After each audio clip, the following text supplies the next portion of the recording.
Hello students, welcome to the class. आज का हमारा टॉपिक है परमानेंट टिश्यू। परमानेंट टिश्यू वो टिश्यू होते हैं जो पौधे में एक बार बन जाते हैं, फिर हमेशा के लिए रहते हैं जब तक पौधा जिंदा रहता है। लाइफ लॉन्ग वो वहाँ पर रहेंगे, उनको परमानेंट टिश्यूज़ बोलते हैं। परमानेंट टिश्यूज़ तीन प्रकार के होते हैं। पहला है सिंपल टिश्यू, दूसरा कॉम्प्लेक्स टिश्यू और तीसरा सिक्रीटरी टिश्यू। ये इनका क्लासिफिकेशन इसलिए किया गया है ताकि हम इसको समझने में हमें आसानी हो और हम इसको याद रख सकें। सिंपल टिश्यू के तीन उदाहरण हैं। पहला है पैरेन्काइमा, दूसरा कॉलेन्काइमा और तीसरा स्क्लेरेन्काइमा। ये तीनों जो टिश्यूज़ हैं ये होमोजेनस नेचर के होते हैं, मतलब इनकी सभी कोशिकाएं समान होती हैं, एक सी होती हैं और सभी एक सी कोशिकाएं मिलकर एक टिश्यू का या ऊतक का निर्माण करती हैं, इसलिए इनको सिंपल टिश्यू कहा जाता है। दूसरा है कॉम्प्लेक्स टिश्यू। कॉम्प्लेक्स टिश्यू के उदाहरण हैं जाइलम एवं फ्लोएम, और ये हेट्रोजिनस नेचर का होता है। हेट्रोजिनस नेचर से क्या समझते हैं? हेट्रोजिनस का मतलब है कि जब एक टिश्यू अलग अलग प्रकार की कोशिकाओं से मिलकर बना हो, जो दिखने में अलग अलग होती हैं लेकिन उनका फंक्शन या रोल या कार्य एक ही होता है। उदाहरण के तौर पर जो जाइलम है उसके चार तत्व या एलिमेंट्स होते हैं जिससे मिलकर वो बनता है। जाइलम के चार एलिमेंट्स कौन कौन से हैं? पहला है ट्रैकिट्स, दूसरा वेसल्स, तीसरा जाइलम पैरेन्काइमा और चौथा है जाइलम फाइबर। तो इसमें जो चार एलिमेंट्स हैं ये चारों लिविंग भी नहीं होते हैं। इसमें से कुछ कोशिकाएं लिविंग होती हैं, कुछ डेड होती हैं, लेकिन ये चारों मिलकर एक ही काम को अंजाम देते हैं और वो है translocation of water plus minerals. तो जाइलम के एलिमेंट्स आपको टिप्स पर रहने चाहिए, याद रखना है। वाइवा का जो क्वेश्चन भी है ये और प्रैक्टिकल में पूछा जाता है। उसके बाद दूसरा जो कॉम्प्लेक्स टिश्यू है वो है फ्लोएम। फ्लोएम बना होता है 5 एलिमेंट से मिलकर। तो इसमें है companion cells, sieve tube, phloem fibre, phloem parenchyma और एक नया 5वां एलिमेंट रिसेंटली साइंटिस्ट ने ढूंढा है और वो है ट्रांसफर सेल। तो फ्लोएम का काम है ट्रांसपोर्टेशन करना फ्रॉम अपवर्ड टू डाउनवर्ड, ऊपर से नीचे की तरफ भोजन जो निर्माण होता है पत्तियों के द्वारा, उनको ये जड़ तक ले जाता है। तो कॉम्प्लेक्स टिश्यू विभिन्न प्रकार की कोशिकाओं के मिलजुलने से बनता है और इसका काम है कंडक्शन करना from upward to downward and downward to upward. तो इस प्रकार से हेट्रोजिनस नेचर का होने के कारण इसको जटिल ऊतक नाम दिया गया है। अब हम आते हैं तीसरा, सिक्रीटरी परमानेंट टिश्यू। ये सिक्रीटरी टिश्यू वो टिश्यू होते हैं जिनके द्वारा कुछ सीक्रीशंस किए जाते हैं, कुछ श्रावण किया जाता है, कुछ पदार्थों को निकाला जाता है बाहर, और इनको हम दो भागों में बांट सकते हैं, एक्सटर्नल सिक्रीटरी टिश्यूज़ और इंटरनल सिक्रीटरी टिश्यूज़।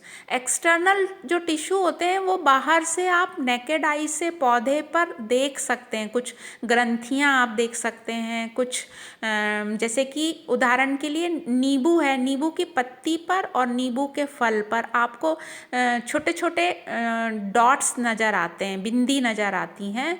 जैसे या फिर आप जैसे नाशपाती देखें, फ्रूट आजकल आ रहा है, उस पर आपको ऐसे बिंदियाँ नज़र आती हैं। तो जो चीज़ बाहर से दिख जाती है उसको एक्सटर्नल कहा जाता है। एक्सटर्नल सिक्रीटरी में जैसे ही आप उसको टच करेंगे या हल्का सा भी दबाएंगे तो उसमें से स्मेल आती है निकल कर। तो सिक्रीशन जो होते हैं वो तरह तरह के होते हैं। कभी किसी किसी पत्ती में से कड़वी स्मेल आती है, जैसे नीम को तोड़ेंगे तो कड़वी स्मेल आएगी, मीठा नीम को तोड़ेंगे तो उसमें से अलग स्मेल है। तो ऐसे बहुत सारे पौधे होते हैं, तुलसी हो गई, उसके अलावा पुदीना है।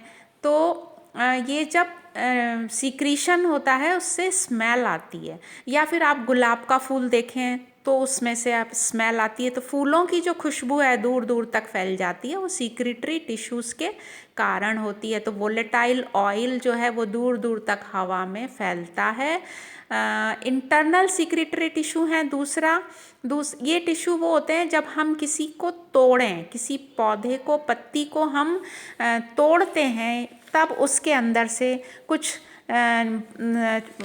जो लिक्विड है बाहर आ जाता है, कुछ पदार्थ बाहर निकलता है। उदाहरण के तौर पर आप आंकड़े के पत्ते को तोड़ेंगे तो उसमें से लेटेक्स निकलता है, वाइट कलर का गाढ़ा गाढ़ा सफ़ेद दूध निकलता है। नीरियम के पत्ते को तोड़ेंगे तो उसमें येलोइश लेटेक्स बाहर आएगा। इसी प्रकार से जो रबर आप लोग यूज़ करते हैं मिटाने के लिए, ये जिससे टायर बनते हैं या रबर की जो चीज़ें बनती हैं, वो एक पेड़ से प्राप्त होता है। तो उसके तने पर अगर कट लगा दें तो उसमें से बूंद बूंद करके लेटेक्स टपकता है, उसको कलेक्ट करके फिर उससे रबर बनाया जाता है। तो सीक्रेटरी टिश्यू 2 प्रकार के होते हैं। तो इस प्रकार से परमानेंट टिश्यूज़ का वर्गीकरण किया गया है 3 में। अब जो टिश्यूज़ इम्पॉर्टेंट कैसे हैं कि इसमें क्वेश्चंस आते हैं कि right a note on simple permanent tissue parenchyma. मतलब पैरेन्काइमा है, कॉलेन्काइमा है या जाइलम है, फ्लोएम है, इस पर फुल क्वेश्चन नोट लिखने के लिए आता है। तो आपको डिटेल्ड उसका डिस्क्रिप्शन आपको देना है, अच्छे से उसके बारे में सब कुछ लिखना है। मैं यहाँ पर एक उठा रही हूँ आज समझाने के लिए कि कैसे आपको नोट्स प्रिपेयर करने हैं। जैसे कि हमने ले लिया पैरेन्काइमा, जो कि सिंपल परमानेंट टिश्यू है।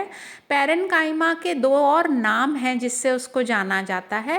पहला नाम है फंडामेंटल टिश्यू भी कहते हैं इसको, या फिर इसको ग्राउंड टिश्यू भी कहते हैं। मतलब ये वो टिश्यू है जिसके बिना पौधे की संरचना का आप कल्पना नहीं कर सकते। ये सब पौधों में पैरेन्काइमा मिलेगा ही। अब पैरेन्काइमा जो है वो मॉर्फोलॉजिकली एंड फिजियोलॉजिकली सिंपल होता है।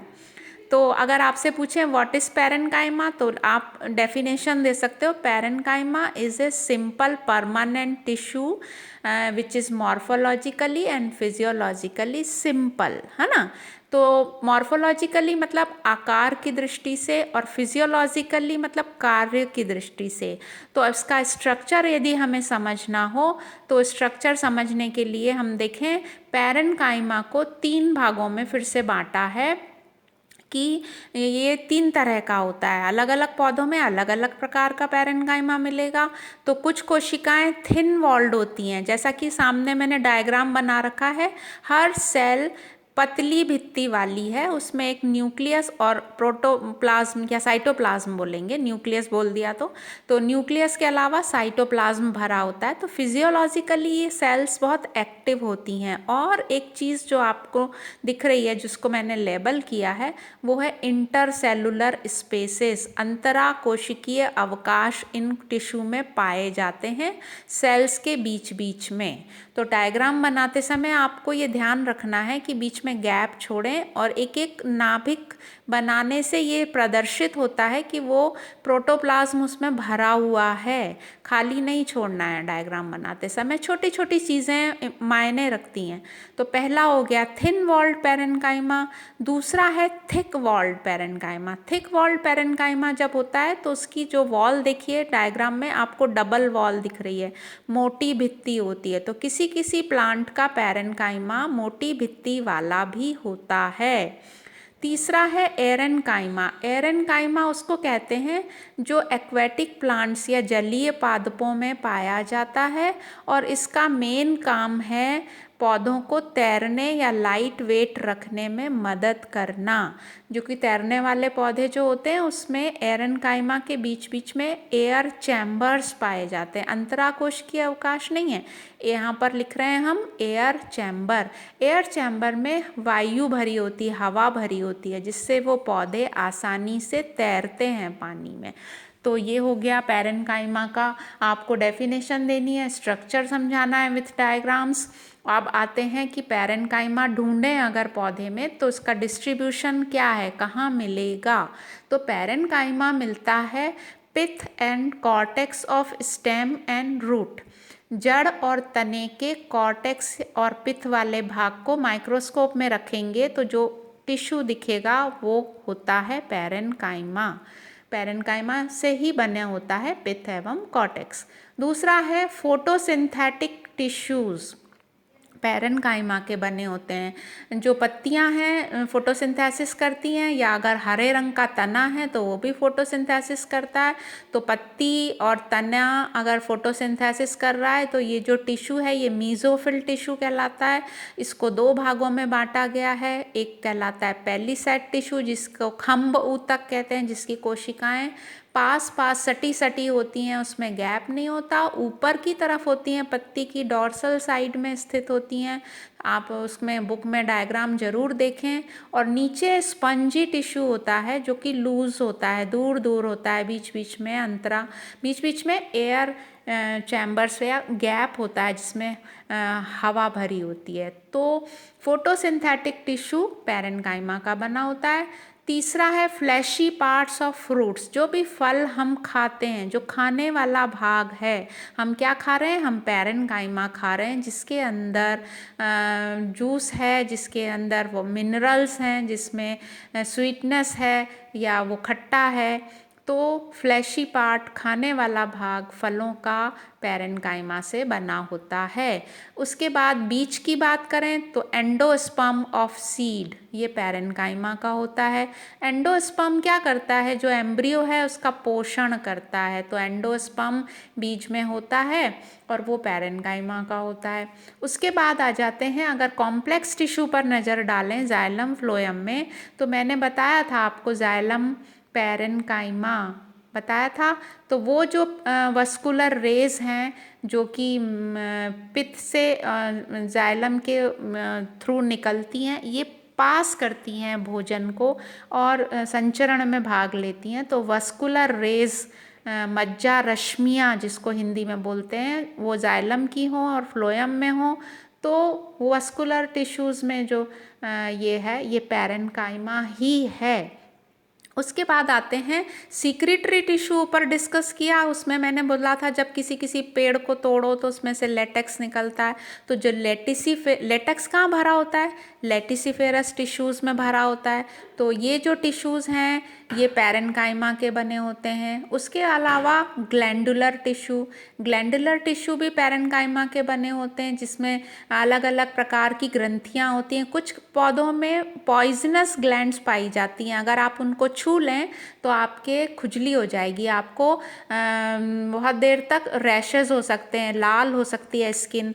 तो विषैले पदार्थ जब होते हैं पौधे में वो प्रोटेक्शन के लिए होते हैं, तो विषैले भी हो सकते हैं और काम के भी हो सकते हैं। उसके अलावा अब हम आते हैं अगले पॉइंट पर और वो है सेल। इन पौधों इन पैरेन्काइमा की जो सेल है वो यूनिन्यूक्लिएट होती है, मतलब हर कोशिका में एक ही न्यूक्लियस होगा और जो सेल वॉल है वो सेलुलोज की बनी होती है। तो सेलुलोजिक होती है सेल वॉल। और स्टोरेज टिश्यू में कभी कभी हेमी सेलुलोज भी आपको नज़र आएगा।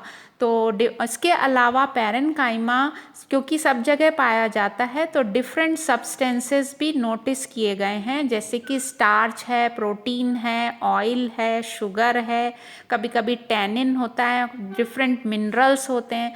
तो इस प्रकार से बहुत सारे पदार्थ अंदर भरे होते हैं। अब हम बात करें ओरिजिन की। ओरिजिन होता है पैरेन्काइमा का ग्राउंड मेरिस्टेम से। मेरिस्टेम हम लोग पढ़ चुके हैं तो आप उसको समझ में आ जाएगा, उसको एक रीडिंग लगाएंगे तो। और अगर सेकेंडरी कॉर्टेक्स है तो वो फेलोजन से बनता है। तो इस प्रकार से इसकी उत्पत्ति हो गई। अब आते हैं हम फंक्शंस पर। पैरेन्काइमा जो है वो फिजियोलॉजिकली एक्टिव टिश्यू है, तो जितनी फिजियोलॉजिकल एक्टिविटीज़ होती हैं उसका इसको सेंटर माना है। तो centre of all physiological activities, वो ट्रांसपिरेशन हो, वो रेस्पिरेशन हो, वो प्रकाश संश्लेषण हो, वो ग्रोथ हो, सेल डिवीज़न हो, तो हर तरह का फिजियोलॉजिकल एक्टिविटीज़ का ये सेंटर होते हैं। इनका काम कंडक्शन करना है, इनका काम वुंड हीलिंग एंड रीजनरेशन। आप अपन चलते चलते या घास में आपने नोटिस किया होगा कि कोई पत्ते को हम तोड़ देते हैं या बैठ के घास में उस घास को तोड़ते रहते हैं बैठे, ये नेचर होता है आदमी का, तोड़ा ताड़ी करना। तो जब हम किसी पौधे को तोड़ते हैं तो उसको घाव हो जाता है, वुंड बोलते हैं। उसकी हीलिंग, उसकी भरपाई कैसे होती है? उस टूटी हुई पत्ती में, उस टूटी हुई डाली को जिसको हमने नोच दिया, तोड़ दिया चलते चलते, उसमें नए पैरेन्काइमा टिश्यूज़ जल्दी जल्दी बनते हैं और उस भाग को हील कर देते हैं, उसको ठीक करते हैं, करेक्शन करते हैं, उसको कहते हैं रीजनरेशन, फिर से बन जाना। और इसी प्रकार से जो पौधों की एपिडर्मिस होती है ना, वो भी पैरेन्काइमा से बनी होती है। तो एपिडर्मिस का काम क्या होता है, हमेशा आपको पता होना चाहिए। एपिडर्मिस का काम है प्रोटेक्शन करना, सुरक्षा प्रदान करना। तो ये इम्पॉर्टेंट रोल है बहुत। उसके अलावा नेक्स्ट रोल पे आते हैं फ्लोटिंग पौधे। पैरेन्काइमा या जिसको हम एरेन्काइमा कहते हैं, उसकी वजह से ही पानी में तैरते हैं। तो ये एक इम्पॉर्टेंट कार्य हो गया। उसके बाद आते हैं हम स्टोरेज पर। तो सक्यूलेंट प्लांट, जो मांसल पौधे होते हैं जो कि जीरिक कंडीशन में उगते हैं, मरुद्भित परिस्थितियों में उगते हैं, वो क्या करते हैं कि वो जो भी मिलता है उसको स्टोर करके रखते हैं फ्यूचर के लिए। तो वो स्टोरेज टिश्यू हमेशा पैरेन्काइमा का बना होता है। और लास्ट में हम आते हैं कुछ पैरेन्काइमा को स्पेशल पैरेन्काइमा कहा गया है। और इस पर 1 नंबर का क्वेश्चन आता है, व्हाट इज इडियोब्लास्ट? इडियोब्लास्ट क्या है?